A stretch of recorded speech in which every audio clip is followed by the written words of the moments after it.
Come with me to a magical place where being labeled the pork queen is a compliment, where being nice is just a way of life, and where all leaders of the free world must pass through. Welcome to Iowa. Whether you're a current Iowan, an Iowa expat, or an Iowan at heart, this show is for you. This is the Iowa Podcast. Real Iowans, real talk, no drama.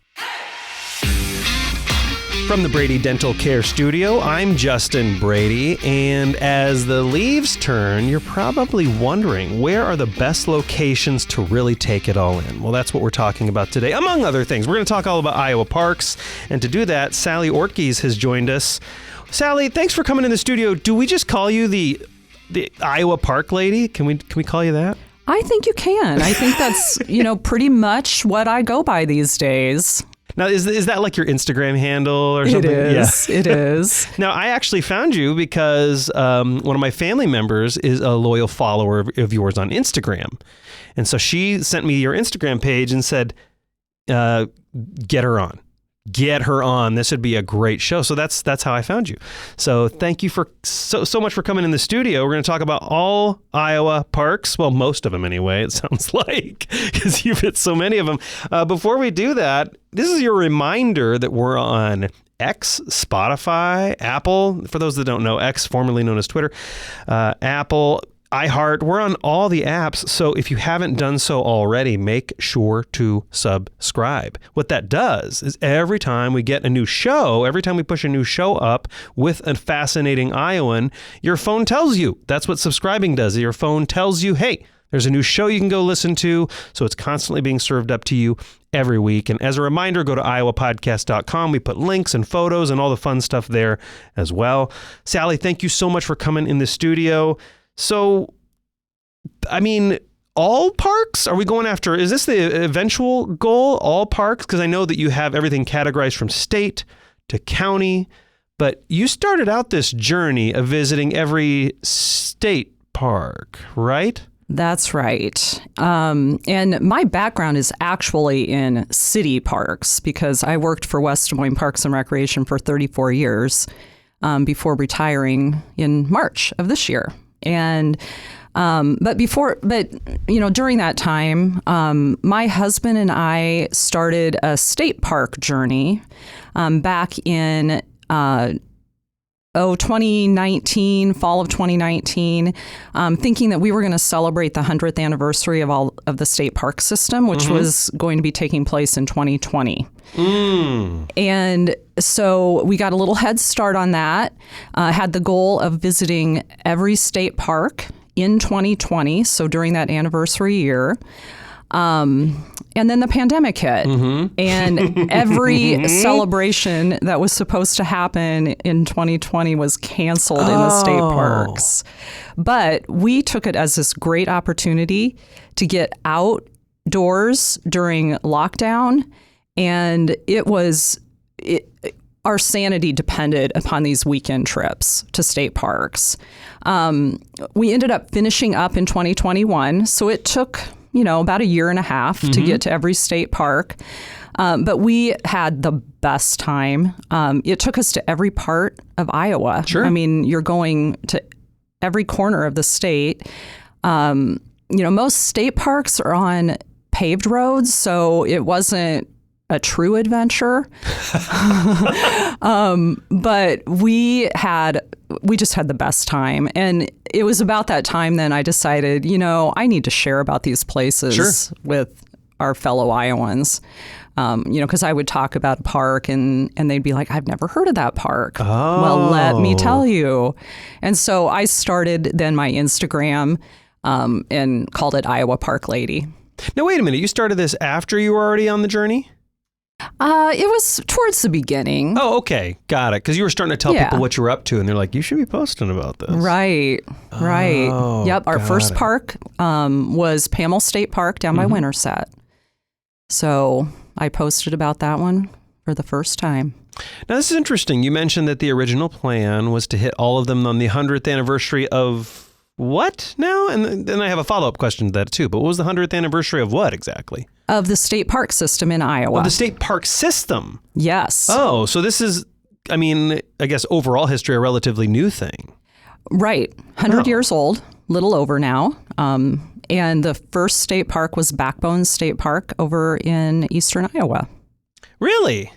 100 years, my word. So what does that mean exactly? 100 years of the state parks, like they were legally protected and defined 100 years ago? Is that what that means exactly? Right. Okay. So the very first state park was established in 1920. Mm-hmm. Really? Yeah. And okay, what does that look like then? Like it was boards were established, local laws were decided by the state house. What does that look like? Right. So, the state park system involves the state legislature. Mm-hmm. There was a parks commission that was established. And then, over time, they just, gradually just started either purchasing land. In some cases, it might have been donated. And parks then were just continually added to the system. And the number of state parks varies depending on my next question, who you ask. Oh, really? That was one thing that we found a little troublesome. And we drew the line at visiting, like all of the wildlife areas and, some of those more remote, obscure places. But in our minds, there are 93 state parks and recreation areas. My. Did you know that when you made the announcement the first time? Yeah, we had a pretty good idea of that. But yeah, my next little adventure that I'm on right now, that was a different story. Okay, we're going to get into the next adventure here in a bit. But yeah, it sounds like, that is a lot, 90 some parks. It's almost have enough state parks as counties in Iowa. Right. So, and you mentioned that took you to all corners of the state. Yeah. So let's go into that too then. Like, how many county parks are there then? Well, that was a number that I did not know until after I announced in June that I was going to visit every county park in Iowa. Okay. I think I know where this is going, Sally. And so I did a little video. I was out at Brenton Arboretum, which is, I love that place, out by Dallas Center. People have to go there. But I was out there and I was filming this little video and announcing I was going to start a new adventure going to every county park in Iowa. And then I got home and I thought, I should probably just find out how many there are. Okay.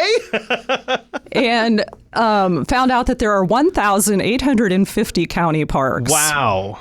Now, are all these paved? No, okay. They are not. So it's time to get the four-wheel drive ready. Hopefully you have It's good I've got a Toyota 4Runner to get me around, yes. So and brand new tires. Yeah. Have you run the math on how long that's going to take? I have no idea. My husband, he was like, that's going to take you the rest of your life. Yeah. And I'm like, well, I hope I live a long, healthy life, so I guess if it takes years, it takes years. Yeah, according to the research, if you're walking in parks all the time, you will live a long, healthy life. Nature is good. Yeah. It's so funny. We're only recently learning the science behind like walking through parks and what that does to your brain, how it prevents aging, how it's healthy. Like we haven't known that traditionally. All we've had is anecdotal, I feel better when I walk through nature. Right. But we didn't have much else than that. We didn't have anything more than that. Of course, now recently, and I'm not a scientist by any stretch of the imagination, but only recently have we been understanding that walks through nature are so good for your mental health. They're so good for your physical health. We didn't know that. Now we know that. So if this is kind of one of the big antidotes to physical and emotional health is go walk through some parks. Yes, it's not a fix-all, but my goodness, it's a helper. Oh, yeah. I had a stressful weekend with some family health stuff going on. And I just was like, I got to get out of here. And I took off for Guthrie County yesterday alone and hiked in 2 different parks and felt like a new person. So how many, like you mentioned, there are parks, there are state parks, there are county parks. I imagine you obviously used to work for city park system, Park and Rec of West Des Moines. Do you know how many total like natural park areas are in the state then? Because you mentioned like there are over 1,800 county parks, something like that. Do you know how many overall natural park-ish areas we have in the state? I don't even know if that's possible to count. Yeah. I mean, I'm the Iowa Park lady, but I don't have that number on the top of my head. So I think one of the things that Iowa always takes criticism for, simply because primarily 3580 run through flat parts of the state. I think we take a lot of criticism for being like flat and boring and there's not much here, but I think you'd probably disagree with that assessment. Oh, I totally disagree with that. And I mean, just take Guthrie County yesterday. I mean, some of the hills out there are crazy and you wouldn't see them if you're on the interstate.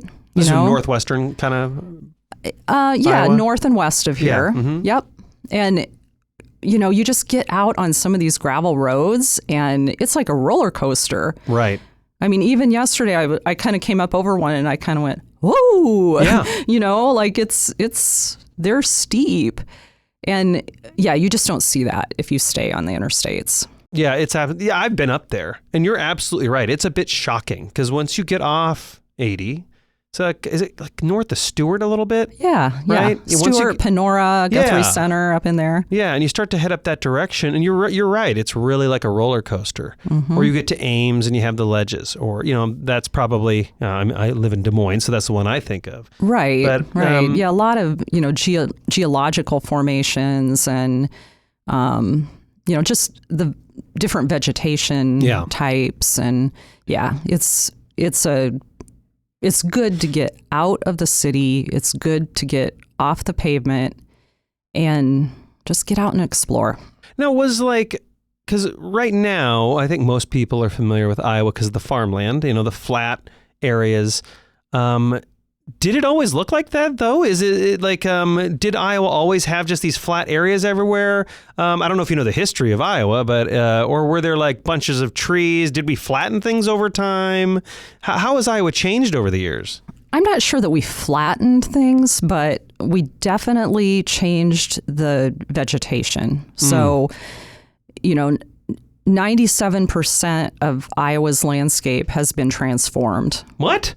So, it's been made into cities and roads. 97%? Yes. That's like the whole state, and mostly basically. Agriculture, of course. Wow. And that agriculture is really just two species, if you think about it. It's corn and it's beans. Yeah, wow. And before that, in the 1800s and prior to, it would have been mostly tall grass prairie, which is super diverse. I mean, if you go out into a true native stand of tall grass prairie, which there's only like 0.1% of the prairie left in Iowa that can be called true, native prairie. It is so diverse. Someone might look at it and say, oh, it's just a bunch of grass. Well, there can be hundreds of species all in that one area. And I'm finding those places as I travel to, those areas that have never been touched by a plow. And the sad part is they're really small. So you can never get the feel for what it would have been like, back before settlement. But it just makes them that much more rare and precious. And I think that's the real reason that I'm doing this Iowa Park Lady thing, is that I want to help people realize that these places exist in our state, even though you have to look for them, and that we should really treasure the ones that we have. What are what would you say? And that's really interesting because I have seen the Iowa grasslands. I couldn't tell you why, but I know I've seen them and I'm like, oh man, I wish there was more of this. So apparently there was more of this at one point. If you could nail it down, and maybe this is a difficult question, but what are the corners of Iowa kind of known for? You mentioned kind of the little bit northwest. I wouldn't call it northwestern Iowa, but you were right. And but is like you get the hills there. You kind of have the river system in the northeast side of the state. Do they all have their own little special thing, like the corners of the state? And what would that be? Oh, yeah, I think they do. Like northeast Iowa is known as the Driftless region. So it was not impacted by glaciers. And so you get a whole different landform there than anywhere else in the state. Northwest, I think, is interesting. There's a state preserve, I think there's what it is. It's not a state park, it's a state preserve called Gitche Manitou. And there you'll find like this ancient pink granite rock that really doesn't exist anywhere else in the state, or at least it's not exposed. Huh. And then southwest is my favorite state park, which is Waubonsee State Park. And that is in the Luss Hills of Iowa, which run all the way from just north of Sioux City down into Missouri. And the Luss Hills are only found in one of two places. One is in Iowa, the other is in China. Now, okay, so I've heard of the Luss Hills. I don't think I've actually been there. And so you mentioned that was kind of southwestern Iowa. I want to go to that topic real quick, though. Can we cover southeast Iowa? Do they have anything unique? Southeast, I would say, is a lot about the river, the Mississippi River. Yeah. A lot of forested areas, so you kind of get out of that more open prairie type landscape, and get into that more hardwood forest. I would guess that, and I don't know this, but I would guess that the reason 3580 exists is because Des Moines was right there. It was a city that could support traffic, and that it just happens that right through the middle of the state there are some flatter areas to put an interstate system, and so that's what people see, but they don't actually get through all of Iowa, which, as you point out, is very shockingly diverse from a topographical standpoint, right? And so now I want to go back because you mentioned that's your what was the park in southwestern Iowa that's your favorite? Waubonsee State Park. Yeah, and so you mentioned the Luss Hills are there. Am I saying that right? Luss. Luss. Yes, not Lois. Not like Lois. Your favorite aunt. So Luss Hills. What is that exactly for someone who's never seen it? What does that mean? Is it like, what does it look like? It is okay. So if you're coming from the west, the hills are just this dramatic change in elevation. So they kind of look like a bluff, kind of sitting up above the Missouri River Valley. And, so you have this super flat, wide Missouri River Valley, and then this sudden incline up into the Luss Hills. And they were created, many, many years ago by the wind blowing this really lightweight Luss soil off of that river valley and then depositing the soil. And they're up to 350 feet high. Oh, my. So it's like that similar scientific principle when you're trying to like level out grass and you put like a little bit of fine silt or sand or whatever they do and they slowly level. Basically, the Luss Hills were created by a very high speed version of that. Yeah, just wind-blown soil is what makes up the Luss Hills. Interesting. How long, you said this stretches down into Missouri. Really? Mm-hmm. Wow. And now tell me this, like you mentioned the only landmass that looks similar is in, I don't even know how to pronounce that, Shanxi? Is that what you said? I think that sounds good. Thank you, Sally. Next time we'll have pronunciation in Chinese on the Iowa podcast. Right. We'll figure out how to pronounce Chinese words. So that's the only other landmass like this in the world? Or yes, that has, less soil exists in other places, but in this depth, That's the only other place. Have you been there? Oh, I've been there. You have? Really? Oh, yeah. Just like in the last month, I've been there twice. Oh, to the park. Oh, to the park? Yeah. To the Lost Hills, you've been there. I was wondering if you've been to the place in China. Oh, no. No, they don't let me out of Iowa. They don't let you. You were the Iowa Park lady. That's right. I can only stay within the confines of our own state. They have your passport stamped at the Iowa airports or something. That's super funny. That's really interesting. No, I didn't know we kind of shared that with our friends in China. That's fascinating. So, what's your I would assume that's your favorite state park. So yes, it is. And you've just started the county park thing. Right. Do you have a favorite yet? Because I'll have to ask you that question 5 years from now. Yeah. I don't know. I mean, I go to every county and then I'm like, oh, yeah, that's my favorite. Oh. I mean, I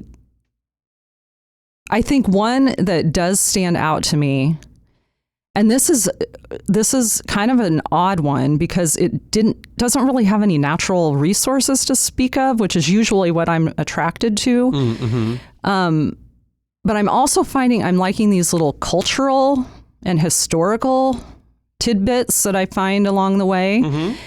And one that stands out to me is called Hopeville Square Park. And I went there on this kind of rainy, stormy summer day. It's in Clark County, so south of here. Think Osceola. Mm-hmm. Osceola is the county seat. And it's in this abandoned ghost town called Hopeville. What? And the people of Hopeville, it used to be a bustling little town, and they were hoping that the railroad would come through. Oh. The railroad didn't come through. And over time, it just ended up becoming abandoned. But they kept this little town square park, and somehow that ended up in the hands of Clark County Conservation. And something about the day I was there, it was just the weather was such, and it just had this feel to it. I was just loving how it felt. And then I did research, which I do research on all these parks too and find little things out. But they have the Hopeville Rural Music Reunion there. Really? Every Sunday after Labor Day. Every year. This was the 44th year that they've had this music reunion there in this little town square. And I'm like, we're going. I want to check this out. It was the coolest, most wholesome, best way to spend a Sunday that I've ever. I mean, and homemade pie. I mean, the music, it was just like all these local musicians could just come up and do their thing. So, that's what I'm finding too. Like I'm going to these parks for the park itself, but then I'm finding there are a ton of follow-up experiences that I'll probably never have time to do all of them. But it's that follow-up that sometimes is just as important as the first visit. Yeah, I mean, it's essentially it was an abandoned town, but it's not abandoned now, though, is what it sounds like. Or do people just kind of come back? It's pretty abandoned. So people come back to this town just for fun. Yeah. So it's people that it pulls from like neighboring towns that come in for these little festivals. Yeah. And, people that maybe had family ties there. We ran into our neighbors who live across the street from us. All the way over there. Surprisingly. Huh. And she grew up there. She'd grown up in Hopeville. Really? And she looked at us, she's like, what are you doing here? Is it like an empty main street with like tumbleweeds going through it? Is it kind of preserved, or is it boarded up? What does it look like then? It just looks abandoned. That is so funny. I mean, there are a few people that still live, around there, and that's their home, so I respect that. But yeah, the town itself is no longer. That's interesting. Waiting for the railroad. Never came. And then you have this little county park just right there. And you called it a ghost town. Do they do ghost tours? I don't know. I'm just curious about that. What other county parks are kind of top on your list right now? Oh, I also have enjoyed Denison Prairie in Shelby County. And I think that one stands out because it's my home county. I grew up in the little town of Elkhorn in Shelby County. But I had no idea Denison Prairie existed. And so my sister went along on that trip, and we picked up a high school friend of ours. And, you know, none of us had even been to half the county parks in Shelby County, even though we had lived there, you know, for 18 years of our lives. And so I think that's another thing that I'm finding as I take people along with me. I love going alone. Like yesterday was definitely the day I needed to be alone, but it's also been fun to take people along. And, you know, I'm finding people that have lived in these counties their entire life have no idea these places are there.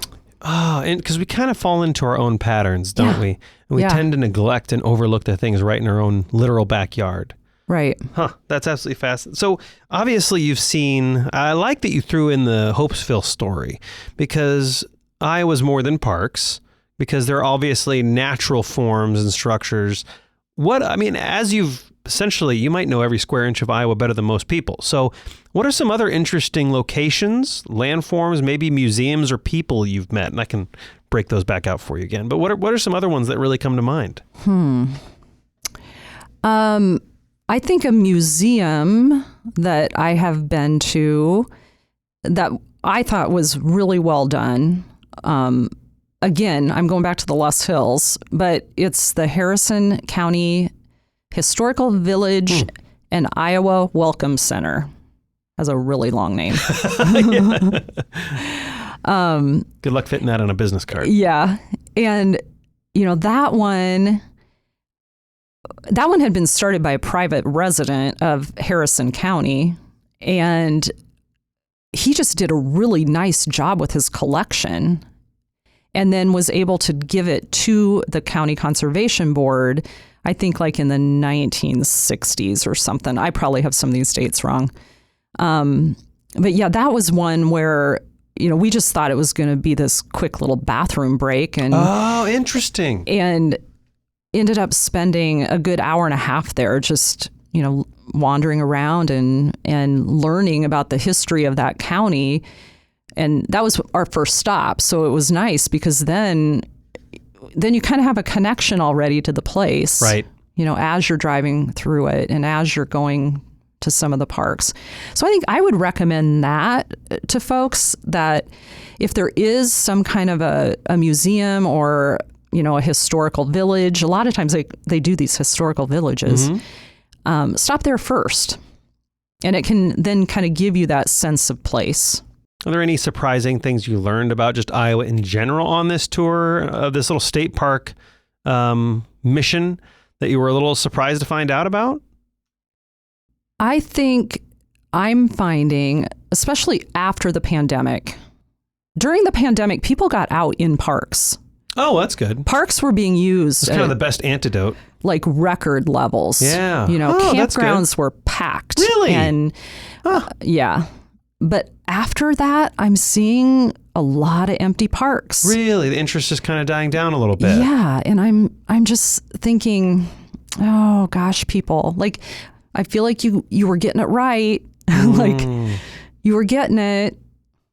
Now just keep doing it, because there's so many benefits. What is your like park strategy? Because I think most people are like, man, like some of these parks are very remote. Like, do you know, they're way out in the middle of nowhere. And I don't know where the nearest Marriott is. So like, do you camp at a lot of these locations? Do you just sleep in your car? Do you just make the day trip and go and spend half the day there and just drive back late at night? Do you have like a strategy or a kit, maybe even a kit that you take with? I wouldn't say I have a strategy. And it's a mixture. So we camped a lot when we did the state parks. But I'm finding maybe as I get older, plus we tent camp and I'm just kind of almost getting over that. There are a ton of really cool Airbnbs. Really? Oh, all over the state. All over the state. Really? Wow. You don't have to look too hard. Sure. Like a couple weeks ago, I took my daughter, and we stayed at this place called Best Nest Farm, just south of Glenwood, and stayed in a covered wagon. Oh, that's cool. So, I kind of try to mix it up. So, if it's, like 4 or 5 counties away, I'm definitely going to turn it into an overnight stay. Sure. Yeah, makes sense. If I can do it in a day, I will. But I try to get every park in a county and get it finished up before I would head home. That's a good thought, because I kind of forgot, but I think it was months ago, we had the owner of Three Pines Farm, and it's essentially I don't know if they list on Airbnb or not. I can't remember that, but it's essentially part of the agritourism trend, which shockingly enough is growing here in Iowa, no pun intended. And so like this agritourism, all these Airbnbs popping up, really kind of have provided the structure and the foundation for Iowans to get out there and explore their state. And so I really appreciate you kind of encouraging Iowans and myself to explore more corners of the state. I know as I do this show, I'm like, wow, I my list of locations to go to in Iowa just gets longer every week. Right. So I'm going to be in your position very soon where I'm like, I'm going to just not ever have to, if I'm going to check all this stuff off, I'm never going to be able to leave the state again in my life. Sally Ortgies, the Iowa Park Lady, thank you so much for coming on the Iowa podcast. What is the Instagram handle so people can follow you and get ideas of where to go from you? Yeah, it's just on Instagram. It's Iowa Park Lady. That's easy enough. Yep. And I'm on Facebook too. Oh, what's that? How do they find that? Iowa Park Lady. Oh, you got it all. Iowa Podcast has the Iowa Park Lady, Sally Ortgies. Thank you so much for coming on the show. It's a pleasure to have you in the studio. Of course. Thank you very much. And to my fellow Iowans, Iowa expats, and Iowans at heart, thanks for listening and subscribing to the Iowa Podcast.